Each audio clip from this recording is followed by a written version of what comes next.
யா அல்லாஹ் டீச்சர்ஸுக்கு எந்த பிரச்சனை இருந்தாலும் போக்கியது. மாஷா அல்லாஹ் ஆமீன் ஆமீன். எந்த பிரச்சனை இருந்தாலும் போக்கிறியா யா அல்லாஹ். அடுத்தடுத்து வேற டீச்சர்ஸுக்கு எந்த நோய் இதுக்கு கொடுக்காதயா.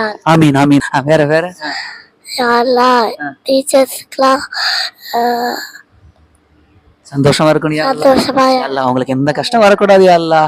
அவங்க நிறைய பசங்களுக்கு பாடம் நடத்தணும் யா அல்லாஹ். அவங்க சந்தோஷமா ஹாப்பியா இருக்கணும் யா அல்லாஹ். ஹெல்த்தியா இருக்கணும் யா அல்லாஹ் அப்படின்னு சொல்லி கேட்கணும். ஓகேவா? கேட்டா அல்லாஹ் சந்தோஷப்படானா மாட்டானா? அதை சந்தோஷம். அல்லா இருக்கான்ல, பாரு இந்த பையனு படிச்சு கொடுக்குற டீச்சர்ஸுக்காண்டி எல்லாம் கேட்குறோம் அப்படின்னு சந்தோஷப்படுவோம். நான் சொல்லவா, நம்ம செய்யற சில நன்மைகளை, நல்ல காரியங்களுக்கு வெறும் நன்மையை மட்டும் அல்லாஹ் எழுத மாட்டான்.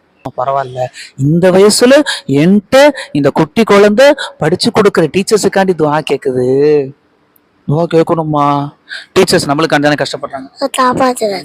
அவங்க எவ்வளவு மணிக்கணக்கில் நிக்கிறாங்களா இல்லையா, தொண்டை தண்ணி போக கத்துறாங்களா இல்லையா, நம்ம ஒரு பெஸ்ட் பையனா வரணும், டாப்ல வரணுன்றக்காண்டி கஷ்டப்படுற யாருமா? டீச்சர்ஸ். அப்ப அவங்கள மறக்கலாமா? சரி, அப்ப அவங்கள மறக்கல ஹஸ்ரத். நான் தான் டீச்சர்ஸ் டே அன்னைக்கு ஹாப்பி டீச்சர்ஸ் டேன்னு வாழ்த்து சொல்றேன்ல, அது மட்டும் போதுமா? ஹாப்பி டீச்சர்ஸ் டே அப்படி சொன்னா போதுமா? நம்ம எப்பெல்லாம் துவா செய்யறோமோ அப்ப எல்லாம் அல்லாட்ட நம்ம டீச்சர்ஸுக்காக துவா செய்யறோம். மாஷா அல்லாஹ். அப்படி துவா செஞ்சா அல்லாஹ் நன்மை மட்டும் தான் தருவானா? அல்லாஹ் ரொம்ப சந்தோஷப்படுவோம். மாஷா அல்லாஹ் மாஷா அல்லாஹ். கேட்கலாமா?